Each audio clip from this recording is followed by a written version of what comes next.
Hi, everyone. Welcome to another edition of First and North, where we keep you up to date on all the happenings in the best division in football, the NFC North. Joining me on this week's edition of First and North, let's bring up the crew. From Fox in Detroit, there she is, Jennifer Hammond, where the Lions took multiple losses this past weekend. From Fox in Milwaukee, good to see Tim Van Boren, where Packers fans became Green Bay's 12th man in Seattle. And from Fox Minneapolis, Jim Rich, where the Vikings just continue to roll. Let's take a look at the NFC North standings after Week 15. Lions suffer their first loss since Week 2, still sit at the top of the NFC North, barely now holding on to the 1 seed. Vikings hot on their trail. They've won 7 in a row. Packers on the verge of clinching a playoff spot. And the Bears, well, let's just say the Bears are counting down the days, the games, till the season is over. All right, Jennifer, sorry we couldn't do much for you last night in that game against the Vikings. I'm going to start with you. Lions losing a shootout to the Bills, but, oh, man, that loss was so costly. How many more injuries can this Lions team take? Well, not many more, Lou, to answer that question, certainly. And no thanks to the Bears, again, for last night. It seems like the Lions can't count on anybody to give them any help. Rooting for the Steelers as well this weekend against the Philadelphia Eagles. But the Lions have realized they're going to have to take it on and do it themselves. But who's on the field is the big question mark. After losing 3 more key players in that loss against the Bills, defensive tackle Lee McNeil done for the season with a knee. Carlton Davis also has a broken jaw and suffered a concussion. He will undergo surgery. And probably the biggest, in my opinion, is David Montgomery out with a sprained MCL, or a torn ACL rather, and he's going to undergo surgery as well. So as it stands now, the Detroit Lions have 22 players on IR. The biggest kicker is that 16 of them are on defense. And that was really the unit last year that the Lions wanted to improve. And they went to work in the offseason to get a lot more players. And now they've essentially lost their entire starting defensive line. 3/4 of their linebacking core is out indefinitely. And as well, now they lost their top cornerback. So things are looking pretty bleak, but they've still got a high-powered offense. And Dan Campbell is not signaling any kind of panic just yet. Dan Campbell hopped on the radio, 97.1 The Ticket this morning in Detroit. He had a message to Lions fans. You get used to eating filet, and I'm talking to all of us, and well, everything's good, life's good, you know, but you forgot what it was like when you had nothing and you ate your molded bread. We got a bad taste in our mouth.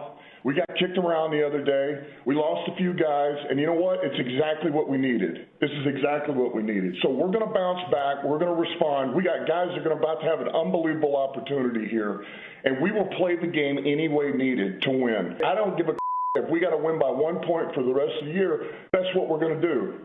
And I'm going to be happy about it. We come out of the game with 50 yards of total offense, and we win by 1, you're going to see smiles on my face. I promise you. All right? If it's the other way defensively, we give up 700 yards and we win by 1 point, you're going to see a smile from my ear to ear. All right? I can promise you. Jen, no wonder these players want to run through a wall for that guy, right? Yeah, I want to run through a brick wall for him today as well. Monday was a pretty bleak day here in Detroit, but when Dan Campbell gets on the local radio station here and talks like that, everybody is ready to buy in. And let's face it, the Lions don't have the toughest schedule remaining in the NFL at this point in time. As you mentioned, they've got the Bears coming up this Sunday. Then they go on the road to play against a Niners team that could be out of it by then and also is very riddled with injuries.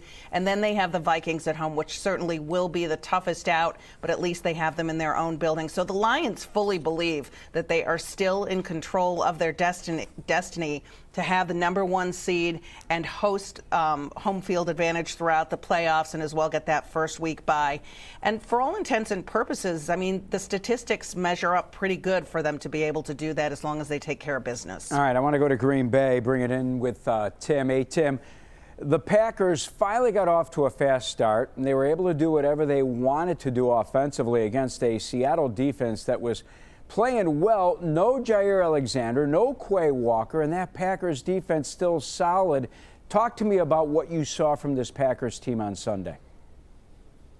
We saw Adrian Cooper come back, Lou. He's a rookie, second-round draft choice. Has been kind of quiet in terms of billing all season long because he was hurt in training camp. But again, he's a second-round draft choice. You're expecting an impact from him. And boy, did he provide it the other night against the Seattle Seahawks. This is a guy with speed. It's an entirely different defense when you have that kind of speed in the middle of the linebacking core for the Packers. Adrian Cooper coming back was a key player. And then almost a feeding frenzy with the defensive line putting pressure on the Seattle quarterbacks, Geno Smith, and later Sam Howell. At one point, the Seahawks were backed up against their own goal line, and we're all talking in the press box about this is what you play for in terms of individual stats. If you're a defensive lineman, you smell it there. Sam Howell backed up, Packers ahead on the scoreboard, and the Packers were going after it. So 7 sacks there from 6 different players. Kingsley Enagbare has been a nice progressing player. Once the Packers traded Preston Smith this year, it opened up more sacks for the younger players, including Enagbare.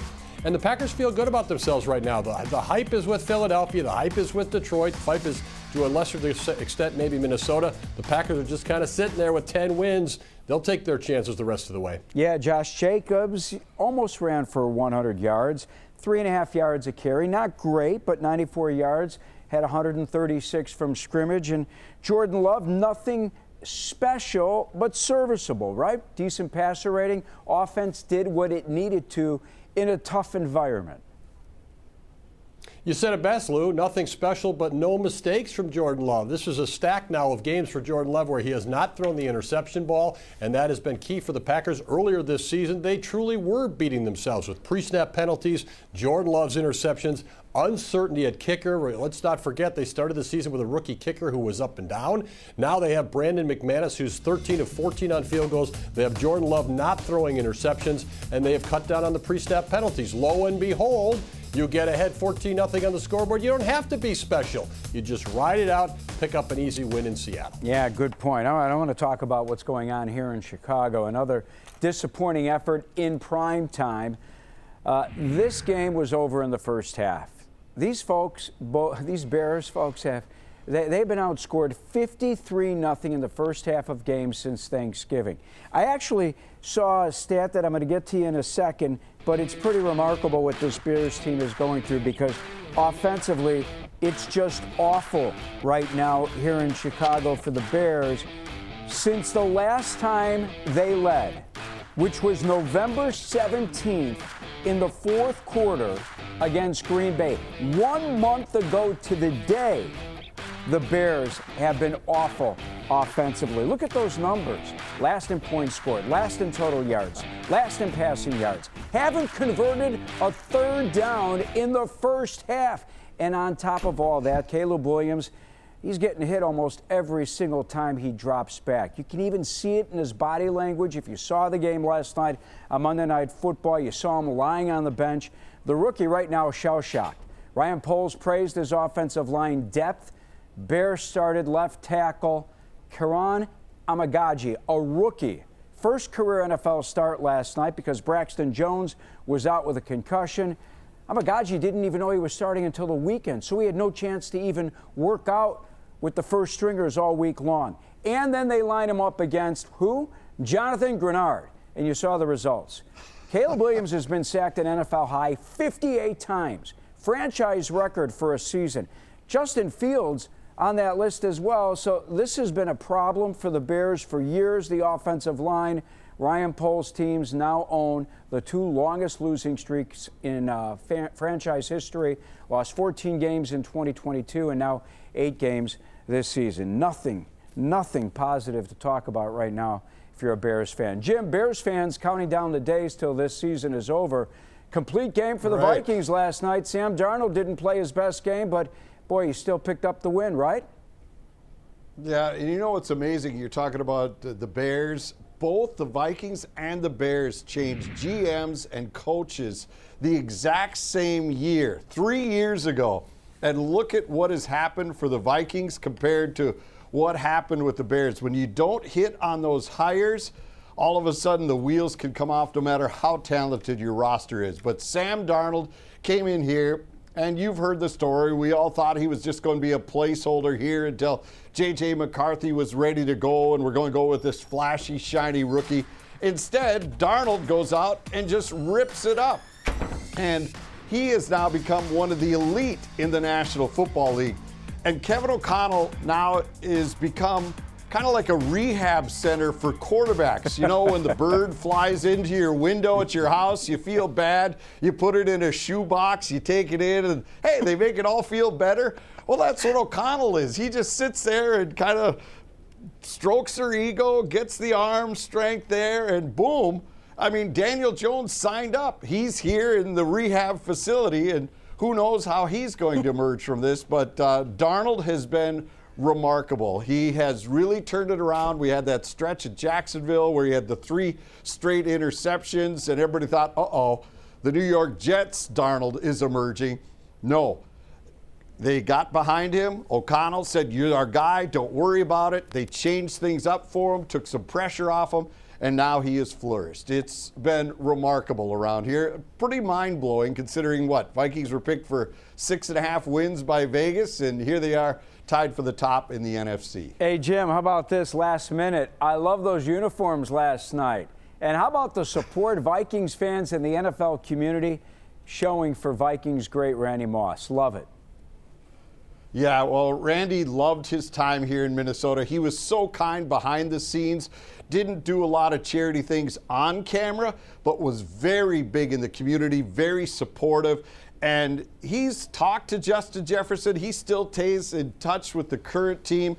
And you saw it last night at the start of the game. They had his 2 wide receiver teammates when the Vikings had the 3 amigos. It was Chris Carter, Jake Reed, and of course Randy Moss was the X factor, the rookie that year in '98 when the Vikings exploded and set the NFL record for points in a season. Those 2 carried out his jersey onto the field, and then when Justin Jefferson scored that first touchdown, he sought out the ESPN camera and yelled, "We love you, Randy." And he is truly loved here in Minnesota.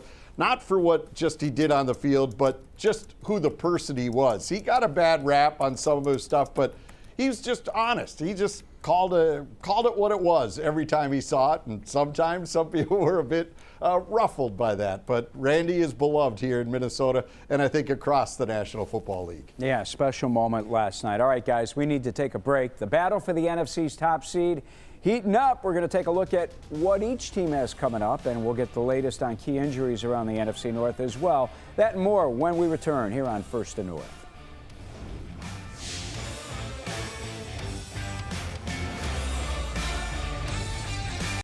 The stage is set. Oh, here we go, here we go. It's gonna be good. Season 12!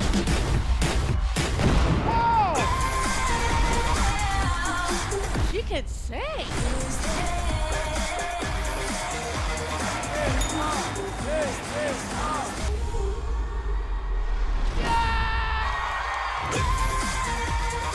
I can't wait to see what else happens in season 12, guys. Welcome back here to First and North. Luke Canellis with you at our Fox 32 studios in Chicago. Let's bring back the crew. Jennifer Hammond from Fox in Detroit, Tim Van Voren at Fox Milwaukee, and Jim Rich, Fox Minneapolis. NFC North, heavily involved in the NFC playoff picture right now. Everyone, that is, except for the Bears. Really good chance that 3 teams make the playoffs. Here's a look at how the playoffs would look if the regular season ended today. Lions hold the 1 seed, edging the Eagles and Vikings as we speak. Detroit has a better conference record. Packers trying to lock in a wild card spot with at least 1 or 2 more wins. And, of course, we talked about the Bears not on the list. Let's bring the crew back. I'll start with the red-hot Vikings. Jim, looks like the North and the 1 seed is going to come down to that final game of the year between the Vikings and Lions, right? Yeah, I think that's the way it's going to play out, but it's a long way for the Vikings to get there. They've got a couple of big games. Seattle obviously is wounded. We don't know if Geno Smith will start or not. That obviously would be in the Vikings' factor if he is unable to go.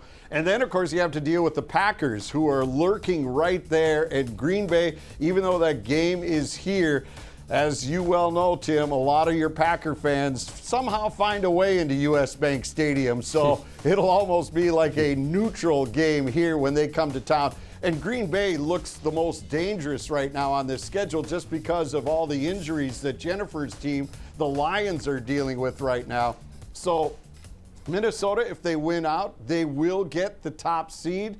But if they can pull this off, it'll be remarkable. This is a lot of people are talking about the 13-4 2 years ago.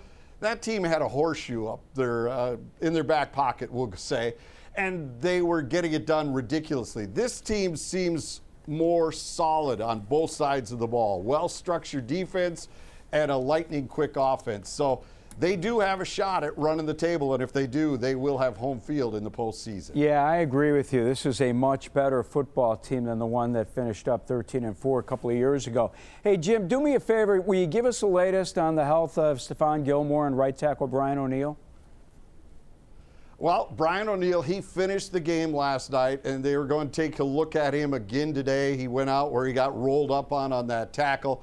And then Stephon Gilmore out with the hamstring last night, and we'll see where he's at. This is a short week, but he's missed the last couple of weeks, so the Vikings will do what they can. But that defense has been so good at covering for each other. They've done such a great job of either getting the pressure on the quarterback if the back end is beat up, or those linebackers really have stepped up with Grenard and Van Ginkel and Cashman, and Josh Metellus has really turned into a jack of all trades for the Vikings. So even if Gilmore's not able to go, I think that defense still will be able to handle what the Seahawks throw at them. All right, let's bring in Jennifer. And Jen, we talked about the injury situation in the first segment.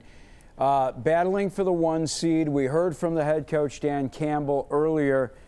Despite the injuries, can the Lions hold on to this 1 seed?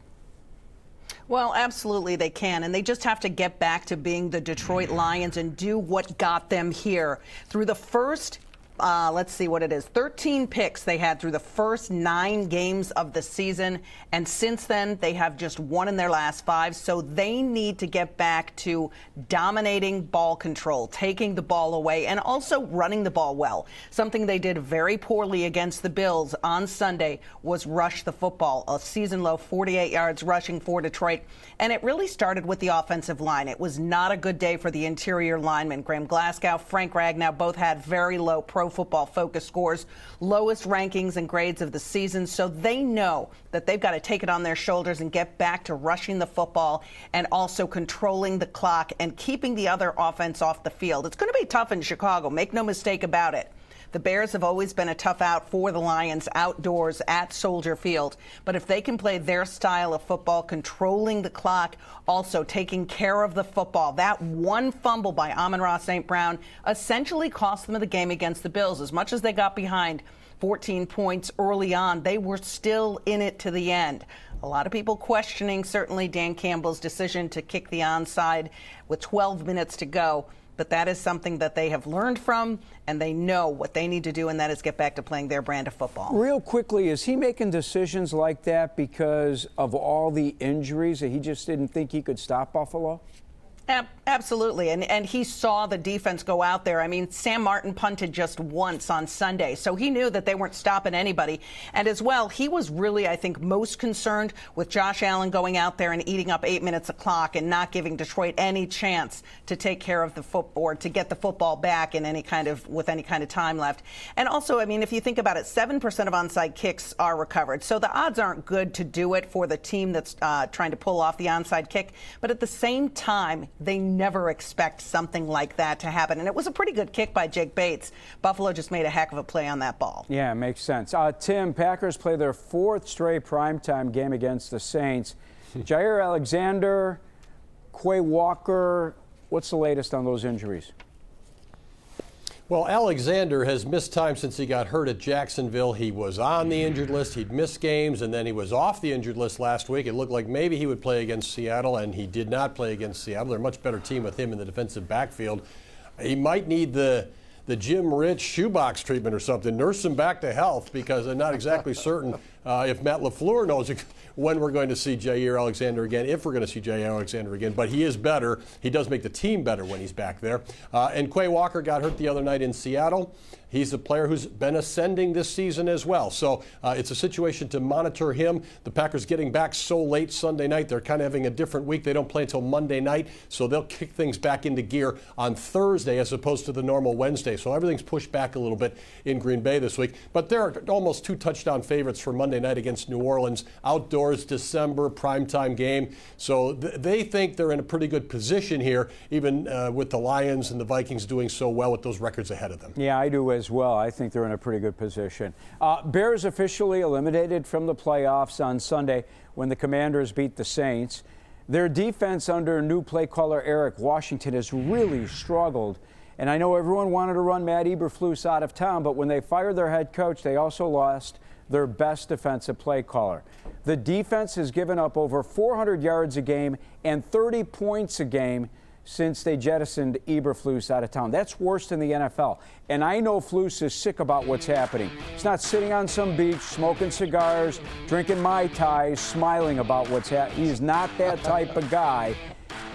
I'm telling you, he's hurting for these guys. At halftime, new ESPN analyst for Monday Night Football, Jason Kelsey, this guy kept it real about the Bears. Take a listen. Chicago's got to go out there and prove that they belong in the NFL. I mean, that's the thing. At this point in the season, you know the playoffs are gone. All you're doing is looking at next year. How can we focus? How can we prove that we have a spot here? Yeah. He's right. They got to get it together. Summed it up perfectly. Bears have a lot of work to do this offseason to help Caleb Williams and change this franchise around. All right, we need to take another timeout, our final one. When we come back, we're going to set you up for this week's games in the NFC North as we continue at First and North.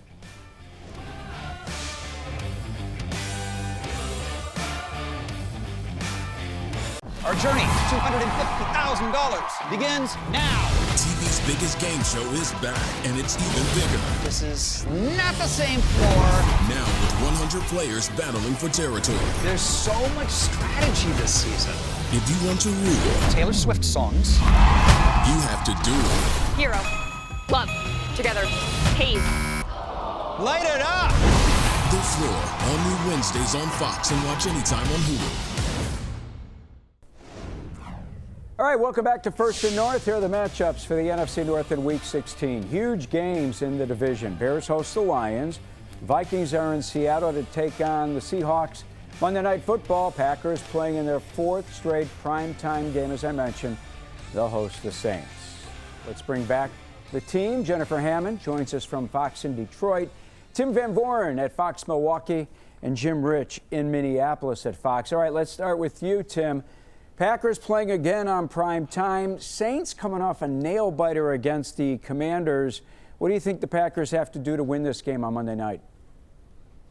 Not beat themselves in this one. I think they, again, as I mentioned in the last segment, they are prohibitive favorites. They may clinch a playoff spot. It depends on what happens with Sunday's game. Otherwise, win and they're in on Monday night. They're in a position they like to be at home, at night. And again, if they avoid making mistakes, they have enough talent. Josh Jacobs on the ground if the conditions are not perfect. Otherwise, Jordan Love is starting to feel pretty good with the passing game as well. They like their chances. All right, Jim. Vikings visit the Seahawks. Yes, boy, sir. I'll tell you what. Packer fans invaded Lumen Field. You see the Vikings fans showing up like that and taking over. And let's say that Geno Smith plays. If he does, how will they control Geno Smith in that Seattle offense?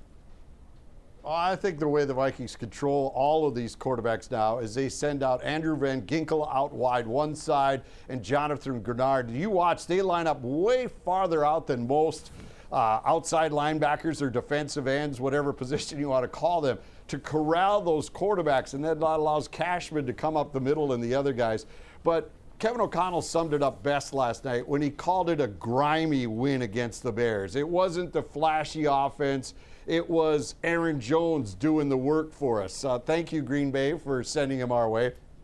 But what O'Connell is saying is that this team can win in a number of ways, whether it's the defense stepping up, Jefferson exploding, or the running game with Aaron Jones. So I think they feel comfortable going in there. And, yeah, I could see a few Viking fans making that pilgrimage out to the Pacific Northwest. All right, let's bring in Jen. Jim, give me 30 seconds on why the Lions are going to take it easy on the Bears this coming Sunday.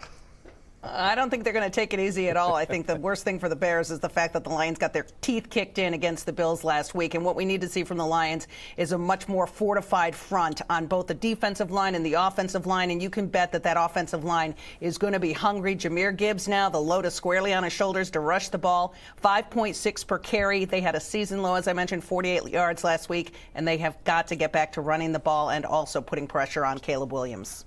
All right, here in Chicago, Bears safety Kevin Byard says this team's going to do everything to win its final 2 games and at least give us some joy this holiday season. For the crew, I'm Lou. Thanks for watching. We'll see you next week on First and North.